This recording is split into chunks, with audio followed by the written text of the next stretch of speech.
Om Swastiastu. Kami dari kelompok 3 akan mempresentasikan karakteristik aplikasi dan standar aplikasi komunikasi. Presentasi pertama akan dibacakan oleh Surya. Om Swastiastu. Nama saya Igede Surya Raditya. Saya akan mempresentasikan materi pertama yaitu karakteristik aplikasi komunikasi data. Yang pertama, definisi komunikasi data.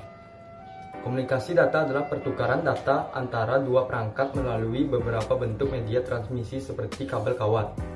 Untuk terjadinya data komunikasi, perangkat harus berkomunikasi menjadi sebuah bagian dari sistem komunikasi yang terdiri dari kombinasi dari hardware dan perangkat lunak. Efektivitas sistem komunikasi data tergantung pada 4 karakteristik yang mendasar, yaitu pengiriman, akurasi, ketepatan waktu, dan jitter. 2. Tujuan dari komunikasi data adalah: yang pertama, efisiensi pengiriman data dalam jumlah besar. Yang kedua, memungkinkan penggunaan sistem komputer dan peralatan pendukungnya dari jauh. Yang ketiga, mempercepat penyebaran informasi. Yang keempat, mendukung manajemen dalam hal kontrol karena memungkinkan penggunaan sistem komputer secara terpusat maupun tersebar. Kelima, memungkinkan kemungkinan pengolahan data dan pengaturan data yang ada dalam berbagai macam sistem komputer. Keenam, mengurangi waktu untuk pengolahan data. Ketujuh, mendapatkan data langsung dari sumbernya atau memperoleh data bisnis selagi data tersebut dibuat online. Kelapan, mempercepat penyebaran informasi. Terakhir, sebagai komponen komunikasi data. Elemen komunikasi data. Kegunaan dasar dari sistem komunikasi ini adalah menjalankan pertukaran data antara kedua belah pihak. Penjelasan elemen komunikasi data. Pertama, sumber. Alat ini membangkitkan data sehingga dapat ditransmisikan. Contoh, telepon dan personal komputer. 2. Pengirim. Biasanya data yang dibangkitkan dari sistem sumber tidak ditransmisikan secara langsung dalam bentuk aslinya.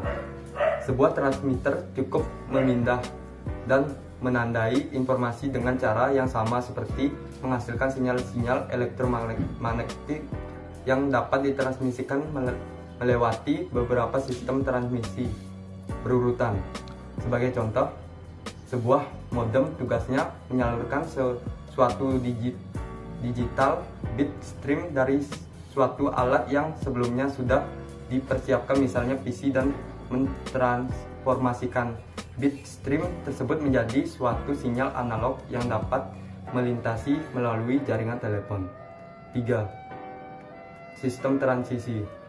Berikut jalur transmisi tunggal atau jaringan kompleks yang menghubungkan antara sumber dengan tujuan. 4. Penerima. Receiver menerima sinyal dari sistem transmisi dan menggabungkannya ke dalam bentuk tertentu yang dapat ditangkap oleh tujuan. Sebagai contoh, sebuah modem akan menerima suatu sinyal analog yang datang dari sinyal atau jalur transmisi dan mengubahnya menjadi suatu digit bit stream. Kelima, tujuan. Menangkap data yang dihasilkan oleh receiver. Sekian presentasi dari saya, akan dilanjutkan oleh Tudi. Om Swastiastu. Saya Tudirian Jayakusuma akan melanjutkan presentasi dari Surya. Media pengiriman data. Media transmisi adalah media yang meliputi penghubung antara pengirim dan penerima informasi atau data. Media transmisi diklasifikasikan menjadi 2, yaitu 1. Media yang terpadu. Berikut ini beberapa komponen yang termasuk dalam kategori media yang terpadu. 1. Kabel twisted pair atau kabel pasangan dengan pasangan tunggal dan banyak pasangan. 2. Kabel koaksial terdiri atas 2 konduktor yang dipisahkan oleh isolator dan terbungkus dari pembungkus.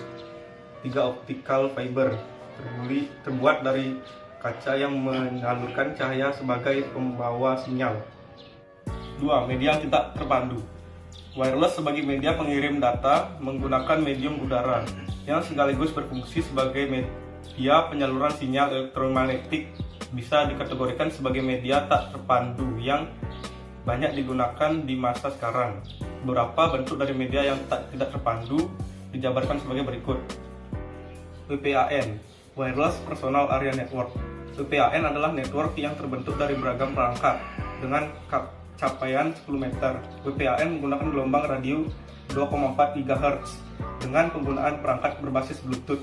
WPAN dapat terdiri atas perangkat pribadi seperti handphone, PDA, BlackBerry, notebook, printer, dan perangkat lainnya. Wireless Local Area Network WLAN lebih cenderung digunakan untuk keperluan dalam ruangan, namun saat ini banyak juga yang menggunakannya untuk keperluan luar ruangan. Misalnya untuk berhubungan dengan jarak jauh lebih dari 2 km dan diperlukan antena eksternal yang harus dipasangkan pada ketinggian tertentu.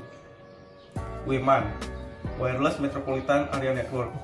Teknologi WLAN yang juga disebut sebagai WiMAX dapat didefinisikan dengan IEE. Teknologi WiMAX bertujuan agar jangkauan area di seluruh sebuah kota dan secara tidak langsung melengkapi Wi-Fi dan Bluetooth. Ada dua standar WiMAX, yaitu Fixed WiMAX dan Mobile WiMAX. Frekuensi yang digunakan Fixed Mobile WiMAX yaitu 2 GHz dan 11 GHz. Terkhusus Mobile WiMAX menggunakan frekuensi 2,66 GHz. WiWAN, Wireless Wide Area Network. Wireless WiWAN terbilang lebih baru dibandingkan dengan WLAN. Teknologi WiWAN memungkinkan komunikasi dan akses data secara luas, merata, dan fleksibel.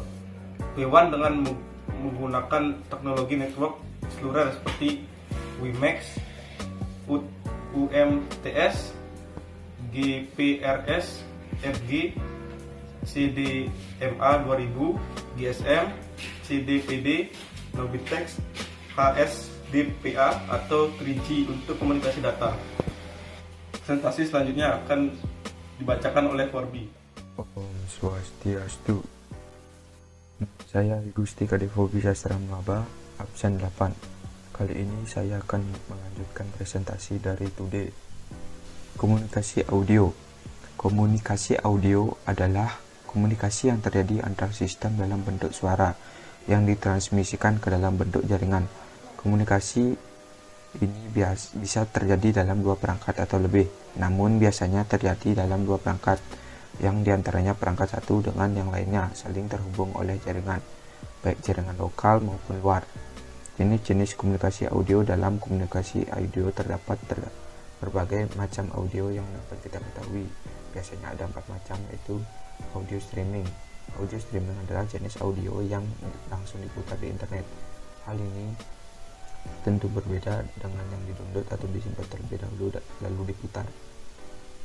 Contoh web atau aplikasi yang menyediakan audio streaming adalah Django, iHeart, Spotify, Joox, dan lainnya.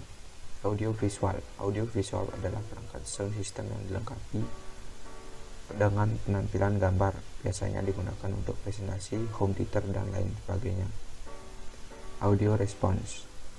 Audio response adalah suara yang dihasilkan oleh sistem, baik itu komputer maupun perangkat lainnya. Hal ini terjadi karena output suara yang dihasilkan itu berasal dari input tertentu. Misalnya, ketika memencet tombol panggilan di HP. Audio oscillator. Audio oscillator adalah produk dari perusahaan Hewlett Packard. Produk ini digunakan oleh Walt Disney Studios dalam pembuatan filmnya yang bernama Fantasia. Perangkat-perangkat komunikasi audio.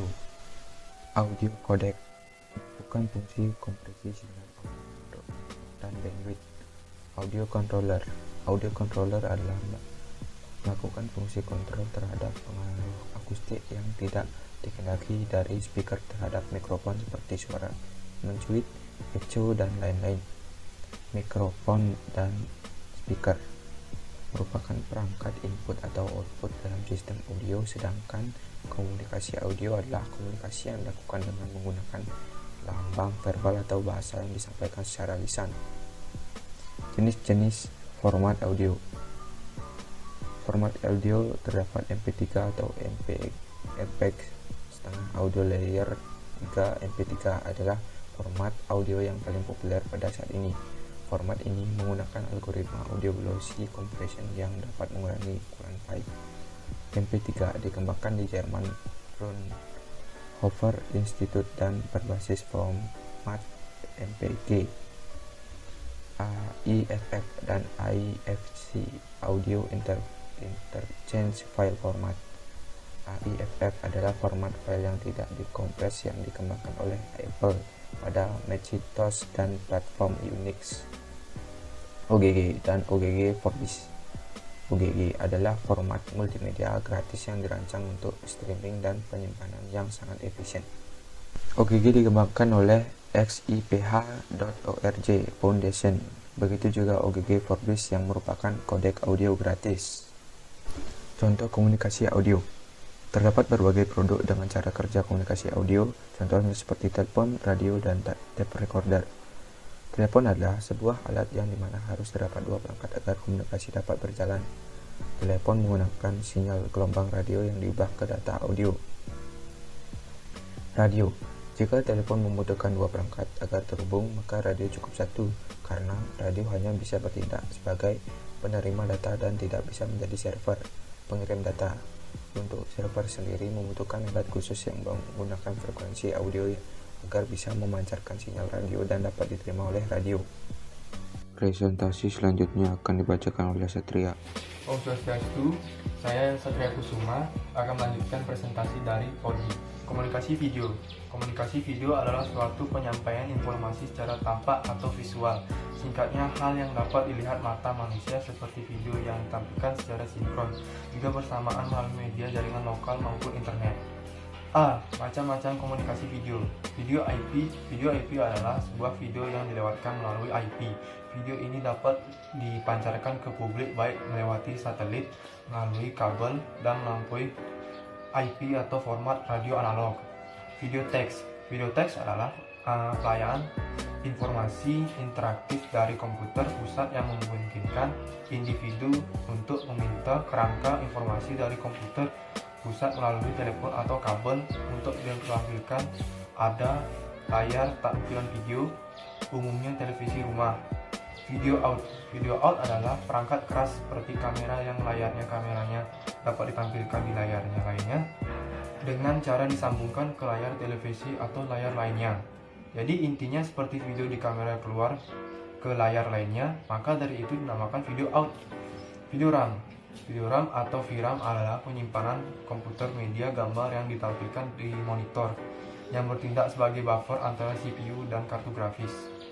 Video teks, yaitu suatu kemampuan untuk mengirimkan juga mentransmisikan secara dua arah dari suatu gambar atau suara.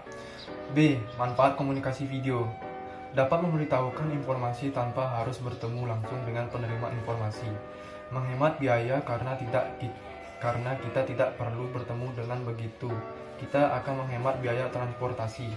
Lebih praktis karena dengan komunikasi video kita dapat memberitahu informasi ke beberapa orang sekaligus tanpa harus menemuinya satu persatu. Sekian presentasi dari saya. Presentasi selanjutnya akan dilanjutkan oleh Frankie. Saya Frankie Pongka mempresentasikan audio video. Komunikasi audio video atau biasa yang disebut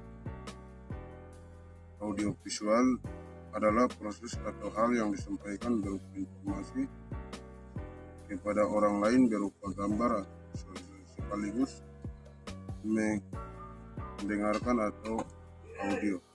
Jika begitu, maka komunikasi yang mengandalkan penglihatan juga pendengaran. Contoh komunikasi audio visual karena menggunakan dua media sebagai komunikasi, yakni audio dan video. Maka contohnya semakin meluas juga karena perkembangan zaman di mana setiap ada video pasti ada audio juga. Contohnya yaitu satu film. Film adalah sekumpulan gambar yang sudah diedit atau bisa disebut frame. Lalu semua frame itu digabungkan sehingga membuat gambar bergerak menjadi lebih hidup dan nyata. Video. Hal ini sama dengan film, yaitu menggabungkan gambar-gambar berbeda agar bisa bergerak namun yang membedakannya adalah kualitas juga durasi. Pesan yang disajikan di video adalah bisa berupa fakta berbeda dengan film. Rata-rata menggunakan cerita fiksi sebagai jalan cerita agar lebih menarik. Televisi adalah penerima sinyal gambar sekaligus suara dengan mengubah sinyal audio menjadi gambar berupa video atau suara. Yang mengirimnya adalah stasiun televisi atau yang bisa disebut channel. Untuk channel bisa berupa garis atau berbayar. Ciri-ciri komunikasi audio video bersifat linear, menyajikan visual yang dinamis, menggunakan cara yang telah diterapkan sebelumnya oleh perancang atau pembuatnya, merupakan representasi fisik dari gagasan real atau gagasan abstrak. Saya akan melanjutkan presentasi dari Frankie Kunka. 2. Berbagai standar komunikasi data. Standar komunikasi data dapat dikategorikan menjadi 2, yaitu de facto, konvensi, dan de jure secara hukum atau regulasi. Berikut ini badan-badan yang menetapkan standar resmi suatu negara, di antaranya sebagai berikut. A. IAEA. IAEA adalah organisasi nirlaba internasional yang merupakan asosiasi profesional utama untuk peningkatan teknologi. Berikut ini adalah contoh unit kerja dan bidang yang mereka tangani. B. ANSI. American National Standard Institute adalah sebuah kelompok yang mendefinisikan standar Amerika Serikat untuk instruksi pemrosesan informasi. ANSI adalah organisasi sukarela yang standar yang terdiri atas anggota dari sektor usaha, pemerintah, dan lain-lain yang mengkoordinasikan aktivitas yang terhubung dengan standar dan merupakan posisi Amerika Serikat dalam organisasi standar nasional. ANSI membantu dengan komunikasi dan jaringan lain banyak hal lain. ANSI adalah lembaga Amerika mengeluarkan standar ASCII, American Standard Code for Information Interchange, merupakan standar internasional dalam kode huruf dan simbol seperti hex dan Unicode, tetapi ASCII lebih bersifat universal. Contohnya 124 adalah untuk karakter I. Kode ASCII sebenarnya memiliki komposisi bilangan biner sebanyak 8 bit, dimulai dari 00000000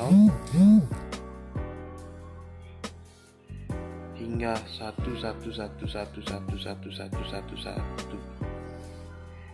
Total kombinasi yang dihasilkan sebanyak 256, dimulai dari kode 0 hingga 255 dalam sistem bilangan desimal. C. TIA, Asosiasi Industri Telekomunikasi. TIA adalah suatu organisasi terpisah yang diakui oleh ANSI dan bekerja sama dengan Asosiasi Industri Elektronika EIA. Ia dikenal terbaik untuk mengembangkan standar pemasang kabel menggunakan desain dan instalasi sistem pemasangan kabel yang terkoordinasi. Organisasi standar TIA menciptakan standar yang meliputi radio privasi mobile, bisa yang digunakan oleh pihak keamanan baik tentara maupun polisi. Menara antena satelit, premisi kabling, koper maupun fiber. Sistem komunikasi mobile multimedia, multicast, healthcare dan lainnya. D. ECMAN, European Computer Manufacture Association. ECMAN International adalah lembaga yang mengeluarkan standarisasi dalam ECMAScript, sebuah standar yang mengelola JavaScript. 5 edisi ECMAN 262 telah diterbitkan dan dipekerjakan sebagai edisi seterusnya. Bernama Code Horny sedang dilakukan. ECMAN turut mengtarifkan sebuah profil padat. Untuk ECMAScript dikenal sebagai ESCP atau ECMAN 327. Direka untuk peranti-ranti bersumber beberapa tampilan dinamik bagi ECMAScript, seperti fungsi eval dijadikan pilihan.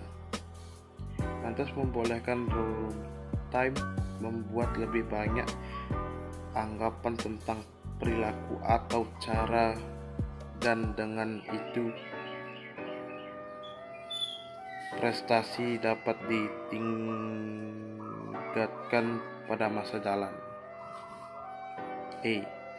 Itu International Telecommunication Union Radio Communication Sector, I2R, sebuah organisasi global yang ada didirikan mengatur penggunaan frekuensi radio RF seluruh penjuru dunia. Nah, karena itu dunia ini luas, maka kemudian I2R membagikannya menjadi beberapa wilayah, hingga masing-masing wilayah diatur oleh organisasi yang berbeda. Pembagian wilayah itu meliputi region A, North and South America, Inter-America Telecommunication Commission, CITEL. Region B, West Europa, European Convention of Postal and Telecommunication Administration, CEP. Region C, East Europa and North Asia, Region Communications will in the Field of Communication atau RCC. Region D, African Telecommunication Union ATU. Region A, Asia and Australia, Asia Pacific Telecommunication atau APT. Dari masing-masing wilayah atau region kemudian bekerja sama dan dibagi-bagi dengan organisasi-organisasi dari masing-masing negara. Presentasi selanjutnya akan dilanjutkan oleh Puji. Saya akan melanjutkan presentasi dari Ariel, yaitu tentang Federal Communication Commission atau disebut dengan FCC. FCC adalah organisasi yang bergerak di bidang pertelekomunikasian. Organisasi ini yang mengatur segala jenis komunikasi baik yang keluar ataupun ke dalam negara Amerika Serikat. Tujuan FCC mengatur komunikasi wireless adalah agar tidak terjadi kesimpangan siuran maupun penyalahgunaan dalam hal penggunaan sinyal atau frekuensi radio yang digunakan dalam teknologi wireless. FCC adalah organisasi independen yang didirikan oleh pemerintah US FCC bertanggung jawab untuk mengatur segala jenis penggunaan perangkat telekomunikasi, baik menggunakan radio, televisi, wire, satelit, dan kabel. Wilayah kekuasaan FCC ini meliputi 50 negara bagian yang ada di US dan beberapa distrik yang menjadi teritori dari negara US. G. ISO atau International Organization for Standardization adalah badan penetap standar internasional yang terdiri dari wakil-wakil dari badan standar nasional setiap negara. Didirikan pada 23 Februari 1945, ISO menetap standar-standar industrial dan komersial dunia. ISO merupakan lembaga nirlaba internasional, pada awalnya dibentuk untuk membuat dan memperkenalkan standarisasi internasional untuk apa saja. H. IETF atau Internet Engineering Task Force adalah sebuah organisasi yang berwenang dan bertanggung jawab dalam mengatur menetapkan protokol-protokol standar yang digunakan internet. IETF merupakan pihak yang mempublikasikan spesifikasi yang membuat standar protokol TCP atau IP. Kebijakan protokol QoS atau Quality of Service yang diusulkan sebagai standar IETF untuk mengkomunikasikan informasi kebijakan QoS dalam jaringan. I. W3C atau The World Wide Web Consortium merupakan sebuah lembaga konsorsium yang membuat dan terus berobsesi dalam mengembangkan teknologi web mencakup XML, HTML, dan aplikasi lain yang sering digunakan dalam dunia web. Walaupun W3C bukan satu-satunya standar dalam pembuatan web, namun W3C merupakan lembaga yang sangat besar pengaruhnya bagi dunia web. Selain mengeluarkan standar yang mudah dimengerti, ternyata lembaga ini pun mengeluarkan artikel-artikel dan tutorial yang mendukung teknologi yang diobservasinya itu. World Wide Web Consortium atau W3C adalah suatu konsorsium yang bekerja untuk mengembangkan standar-standar untuk W3C ini. Standar dari W3C atau konsorsium World Wide Web XML, CGI, CSS, HTML5. J. OSI atau Open System Interconnection. Model Open System Interconnection diciptakan oleh International Organization for Standardization atau ISO yang menyediakan kerangka logika terstruktur bagaimana proses komunikasi dalam data terinteraksi melalui jaringan. Standar ini dikembangkan untuk industri komputer agar komputer dapat berkomunikasi pada jaringan yang berbeda secara efisien. Dalam arsitektur jaringan terkomputer terdapat suatu lapisan-lapisan atau layer yang memiliki tugas spesifik serta memiliki protokol tersendiri. Protokol HTTP atau Hypertext Transfer Protocol merupakan protokol yang digunakan pada web browser untuk mengambil atau memanggil sebuah halaman atau situs web disusun dengan menggunakan sistem HTML. HTTP merupakan protokol yang menyambungkan ke dalam WWW atau World Wide Web dan merupakan bagian penting dari protokol internet atau TCP atau IP. SMTP atau Simple Mail Transfer Protocol atau juga POP3 atau Post Office Protocol versi 3. SMTP dan juga POP3 adalah salah satu protokol yang penting dalam berkirim surat elektronik atau email. SMTP digunakan sebagai protokol yang membantu mengirimkan email ke dalam mail server.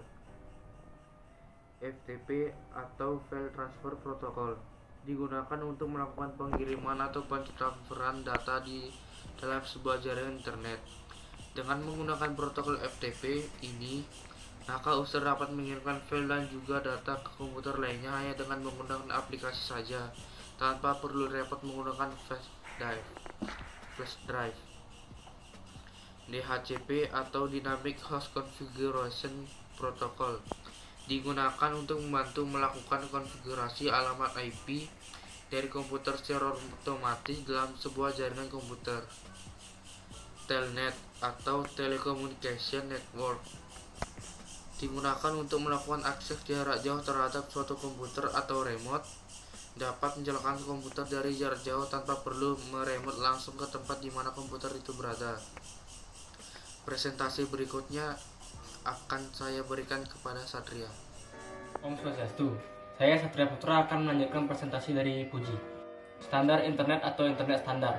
Internet Engineering Task Force atau IETF merupakan organisasi paling teratas yang berfungsi untuk mempromosikan internet dan menyetujui protokol-protokol yang akan digunakan sebagai standar protokol di internet dan bertanggung jawab dalam teknologi internet working beserta aplikasinya. ISOC berdiri pada tahun 1992 yang dikomandani oleh Vinton G. Cerf atau penemu konsep TCP atau IP dan Bapak Internet. Informasi lengkap tentang ISOC ini dapat diperoleh pada website IAB atau Internet Architecture Board yang merupakan badan penasehat bagi ISOC dalam memutuskan suatu standar yang akan diterapkan di internet. Informasi lengkapnya biasa diperoleh dari Internet Assigned Numbers Authority atau IANA, adalah unit kerja yang berada di bawah IAB yang bertugas untuk mengatur masalah IP address, DNS, dan enkripsi protokol. Dan penomoran lainnya yang berlaku pada IP, IANA juga mendelegasikan beberapa wewenang ke beberapa unit kerja yang berada di bawahnya seperti Interik, ICANN, APNIC, ARIN, dan lain-lainnya. Internet Research Task Force atau IRTF adalah unit kerja yang berada di bawah IAB yang bertugas untuk melakukan penelitian-penelitian terhadap protokol internet, aplikasi, arsitektur, dan teknologi internet, baik untuk jangka pendek maupun jangka panjang, serta mempromosikan hasil-hasil penelitian tersebut. Internet Engineering Task Force adalah unit kerja yang berada di bawah IAB, terdiri dari orang-orang yang berkonsentrasi untuk mengembangkan aplikasi dan arsitektur internet depannya. Salah satu tugasnya adalah menerbitkan RFC atau Request for Comment atas suatu protokol atau standar yang diusulkan oleh seseorang untuk dikomentari atau oleh publik atas persetujuan dari IAB. Websitenya adalah Badan Pengatur Internet. Ada 4 badan yang bertanggung jawab dan mengatur, mengontrol, serta menstandarisasi protokol yang menggunakan internet, yaitu Internet Society atau ISOC, Internet Architecture Board atau IAB, Internet Engineering Task Force atau IETF, dan Internet Research Task Force atau IRTF. Internet ISOC adalah badan personal yang mendukung fasilitasi serta mempromosikan pertumbuhan internet sebagai infrastruktur komunikasi global. Untuk riset, badan ini juga berurusan dengan aspek sosial dan politik dari jaringan internet. Kedua, Internet Architecture Board atau IAB adalah badan koordinasi dan penasehat teknis bagi Internet Society atau ISOC. Badan ini bertindak sebagai review teknik dan editorial akhir semua standar. Badan ini memiliki otoritas untuk menerbitkan dokumen standar internet yang dikenal sebagai Request for Comment atau RFC. Tugas lain dari badan ini mengatur angka-angka dan konstanta yang digunakan untuk protokol internet seperti nomor port, tipe, hardware, ARP atau address resolution protokol, dan lain-lain. Tugas didelegasikan ke lembaga disebut IANA, Internet Assigned Numbers Authority. 3. Internet Engineering Task Force (IETF) adalah badan yang berorientasi untuk membentuk standar internet. Badan ini dibagi menjadi 9 kelompok kerja, misalnya aplikasi, routing, dan addressing, keamanan komputer, dan bertugas menghasilkan standar-standar internet. Untuk mengatur kerja badan ini dibentuk Badan Internet Engineering Steering Group atau ISEG. 4. Internet Research Task Force atau IRTF memiliki orientasi pada riset-riset jangka panjang. Sekian presentasi dari kami. Jika ada salah kata mohon dimaafkan. Kami akhiri dengan Pranama Santi. Om Santi Santi Santi Om. Terima kasih.